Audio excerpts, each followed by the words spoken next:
Assalamualaikum warahmatullahi wabarakatuh. Ketemu lagi dengan saya di video pembelajaran matematika.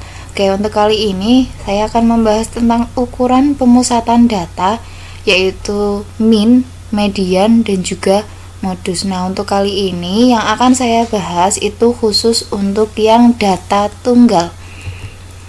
Oke, dari setiap kumpulan data terdapat 3 ukuran atau 3 nilai statistik yang dapat mewakili data tersebut, yaitu rataan atau min, kemudian median, dan juga modus. 3 nilai tersebut itu dikenal sebagai ukuran pemusatan data atau ukuran tendensi sentral karena memiliki nilai yang cenderung sama.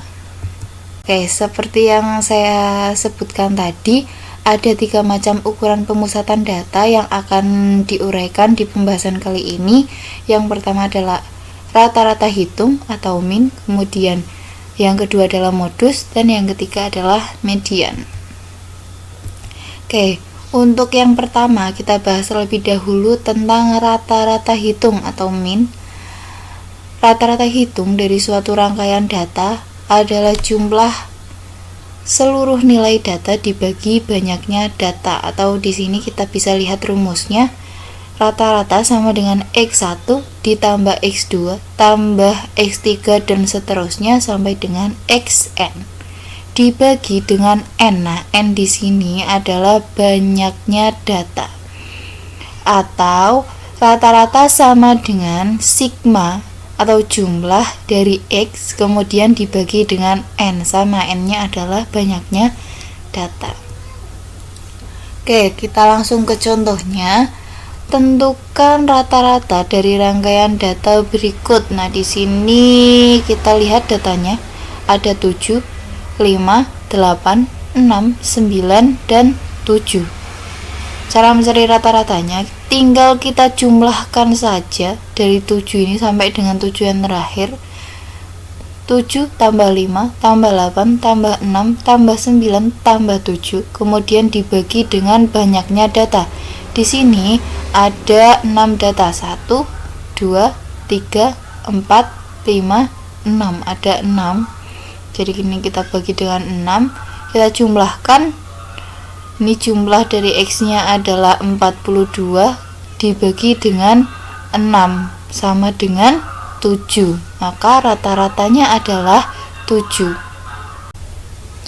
Oke, kemudian kita lanjut untuk contoh rata-rata namun dengan bentuk soal yang berbeda.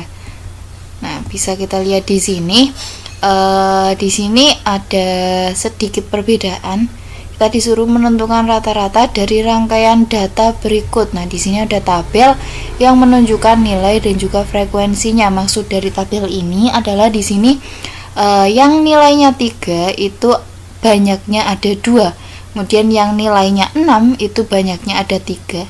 Yang nilainya 7 banyaknya ada 1, dan yang nilainya 9 itu banyaknya ada 4. Nah, kalau kamu ketemu soal seperti ini, langkah untuk mencari rata-ratanya adalah kita kalikan antara nilai dengan frekuensinya, antara X dengan frekuensi. Nah, ini saya tulis ulang di tabel yang bawah.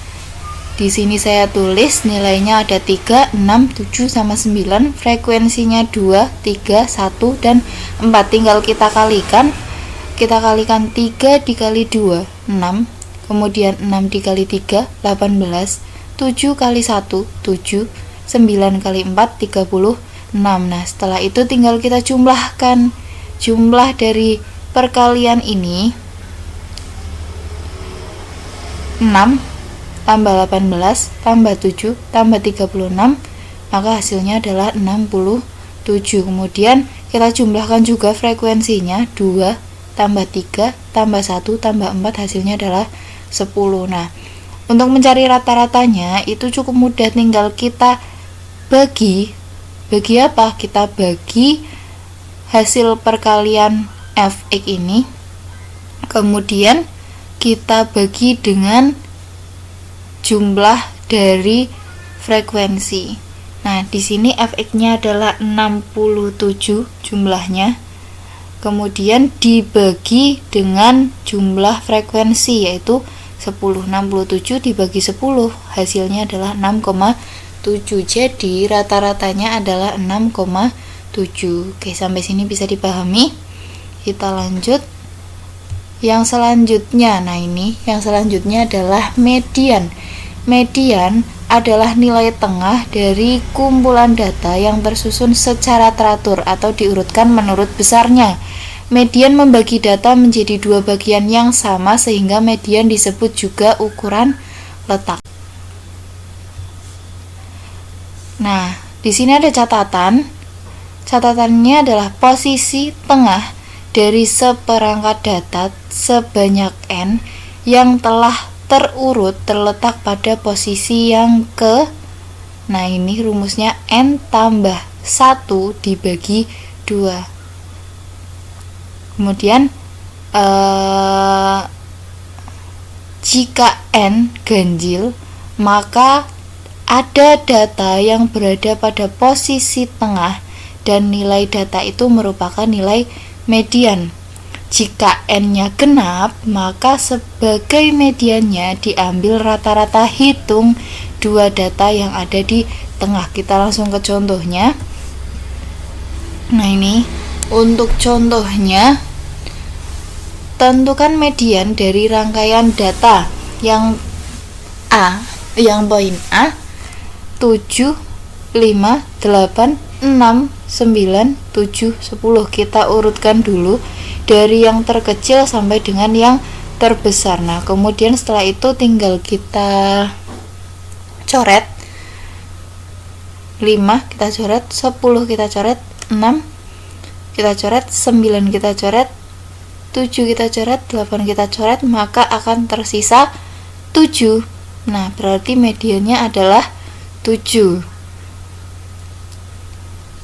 Ini untuk contoh yang jumlah datanya adalah ganjil. Nah, kemudian yang poin B itu yang jumlah datanya genap. Nah, berarti mediannya kita urutkan sama seperti sebelumnya, dari yang terkecil sampai dengan yang terbesar. Setelah kita urutkan, kita coret seperti tadi.